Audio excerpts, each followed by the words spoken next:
This is Lego Harry Potter set 4753 Sirius Black's Escape from 2004 with 188 pieces and 3 minifigures. There are no stickers in the set, everything is printed on. And this is part of the very first wave of the Prisoner of Azkaban movie sets, because that movie actually came out during that time. And that's also the time when Lego actually switched from the old brown and the old grey colors to the modern dark and light bluish grey, or the dark and reddish brown bricks. And we also got the change for the minifigure. They changed from yellow skins to flesh skins for licensed minifigures. So that's a very nostalgic piece of history information going on there. I mean, that's a very important milestone for Lego. And now let's get started with the tower build here. And you can also see the original version of the Dementor and the original version of Buckbeak and Sirius Black on the background. But yeah, here's the tower. You can open up the tower. You get to see the red inside, and you also get the desk inside. There are no stickers, as I mentioned before, so that sack here on the 1x2 tie is actually printed on. You get a desk with a potion on the top, which you can open up, and you can see the hidden keys, which probably lead to the prison on top. And you can also knock the entire desk over if you want to. And yeah, we get the torches there outside the prison cell, and the door to the prison can be opened up.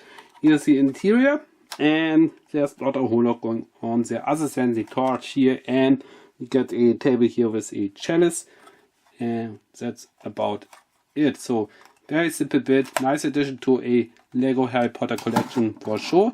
And then we get to the original version of the Dementor. This is what Lego used to do before they upgraded them with the leg pieces, which are from Lego Ninjago actually, because these new versions of the Dementors, they look a lot better, if I can talk today.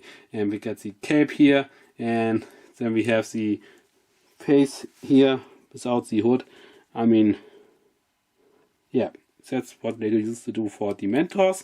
And this is what the torso looked like. You used to have the sand green skeleton torso and arms there, the hanging skeleton arms. And then we have that one leg here, the specialized Dementor leg in sand green, which is very hard to find as well. Then we have Sirius Black, and he comes with the Azkaban outfit. The outfit has a one-sided print there, and we get a one-sided face print there for Sirius Black as well, so nothing too spectacular here, but it's definitely a very important minifigure to have. This was the very first version to have him.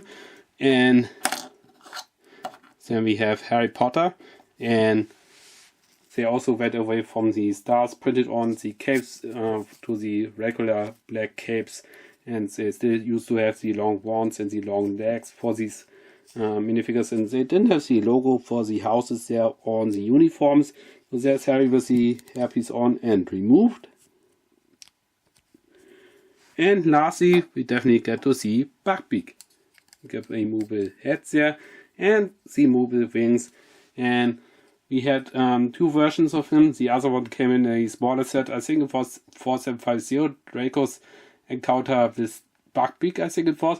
And I have this set in my collection as well, so that's a very nice set to own as well. But yeah, these are the very first version of that magical creature, and I think it's a very nice figure to have. You can call this a figure, of course. And here's the instructions. There are no mistakes and no missing pieces. We get the alternate bit on the back, and there are no official instructions for them. You have to look at the picture in order to build them with the pieces in the set. And that could be a little bit tricky to build, but at the end of the day, I think that one looks interesting.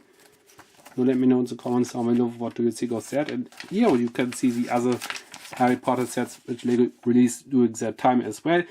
As I mentioned before, this is the set which I'm reviewing, and this is the set which I just mentioned, the smaller set 4750, and I also have 4751. I don't have the other sets like the Hagrid's Hut, the Hogwarts Castle, the Hogwarts Express. I never had a Hogwarts Express in my collection, which is kind of surprising. we have the Shaking Shacks there, the Night Bus, the original version, and the Loopings Classroom.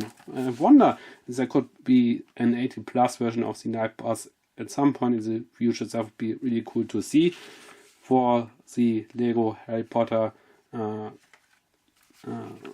line, the 18 plus line. I think that would be very interesting if Lego could actually do that.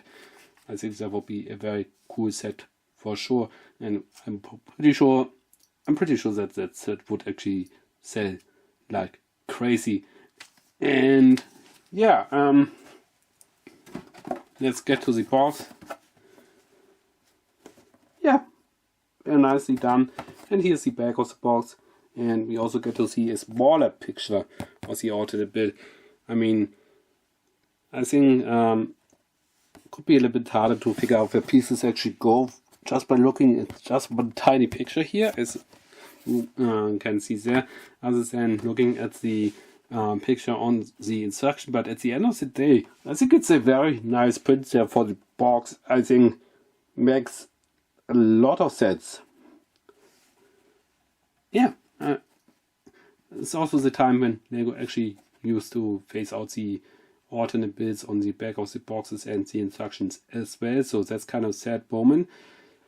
But still a very nice set to have, and I highly recommend you to get the set, especially for the minifigures and the original version of Buckbeak if you haven't had the chance to get this one yet.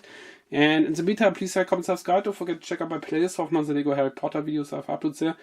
As well as on my website for the cool Lego stuff I've uploaded there. Hit the bell for notifications, and in the end screen you can find a link to another channel where I'm doing Lego content as well. Plus you can also find a link to another video which has been suggested by the algorithm, and I will see you over there.